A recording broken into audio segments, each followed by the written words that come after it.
প্রিয় শিক্ষার্থী বন্ধুরা, তোমরা সবাই কেমন আছো? আশা করছি সবাই অনেক বেশি ভালো আছো। চতুর্থ বর্ষে সাজেশন পরীক্ষা 2024-এ তোমরা পরীক্ষা দেবা 2026-এ। বিষয় হলো রাজনৈতিক তত্ত্বসমূহ প্রবর্তন ও ধারাবাহিকতা। বিষয় কোড হলো দেখতে পাচ্ছ 901 কোড।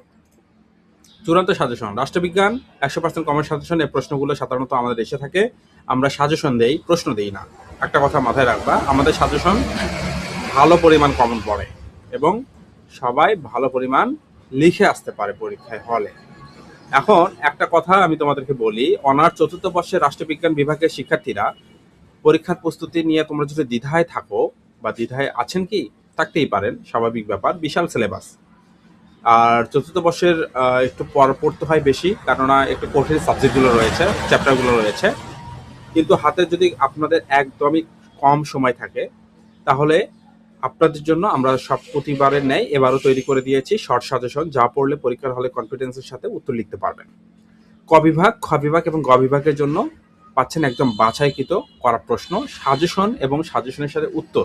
আমাদের ফাইলগুলো থাকবে পিডিএফ আকারে, ঠিক আছে? সাধারণত সংক্ষিপ্ত 10-12টা থাকে, রচনামূলক 10-12টা থাকে। অনেকে আমাকে প্রশ্ন করেন হোয়াটসঅ্যাপে, ভাইয়া বা স্যার কতগুলো থাকে? সো আমি আপনাদেরকে উদ্দেশ্য করে বলছি, আমাদের সাধারণত সংক্ষিপ্ত এবং রচনামূলক 10টা বা 12টা করে প্রশ্ন থাকে। আচ্ছা, এখন এখানে দেখতে পাচ্ছেন রচনামূলক প্রশ্ন। প্রথম ক্যাটাগরি প্রশ্নগুলো পড়া শেষ হলে এগুলো ভালোভাবে পড়তে হবে। প্রথম ক্যাটাগরিটা আমি হাইট রাখছি, কেননা যারা শুধুমাত্র পেমেন্ট করবে তাদেরকে আমি একদম পূর্ণাঙ্গ সাজেশন দেবো। আর তোমাদের যারা ফ্রিতে দেখছো, এখান থেকে দেখতে পাচ্ছ প্যারাটার এলিট তত্ত্ব বলতে কি বুঝো বা ব্যাখ্যা করো। সংক্ষিপ্ত প্রশ্নে এটা আবর্তন তত্ত্ব থাকায় রচনামূলক প্যারাটার তত্ত্ব আসার সম্ভাবনাটা সব থেকে বেশি রয়েছে। সো এটাকে আমরা 3 স্টার মার্ক করে দিয়েছি এই কারণে। জনমত কি? জনমত গঠনের মাধ্যম বা বাহনগুলো আলোচনা করো।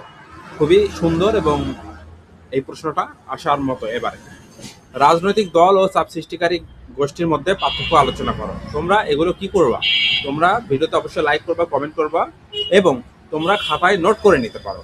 যারা ফ্রিতে দেখছো তারা খাতায় নোট করে নিতে পারো, আর যারা পেইড নিবা তাদেরকে তো পিডিএফ ফাইল দিয়েই দেবো।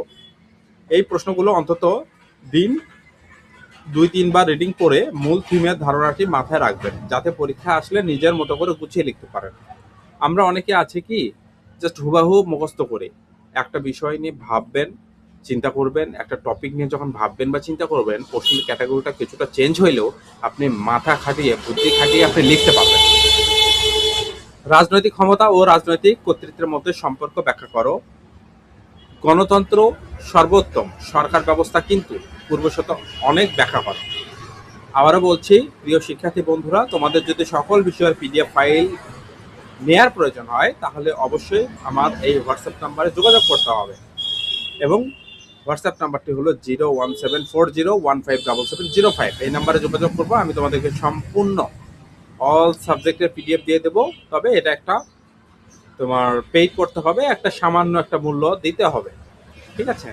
আমার সাজেশনগুলো আমি অনেক গভীরভাবে বিশ্লেষণ করি, অনেক চিন্তা ভাবনা করি। কয়েক বছরের প্রশ্নপত্র বিশ্লেষণ করতে হয়।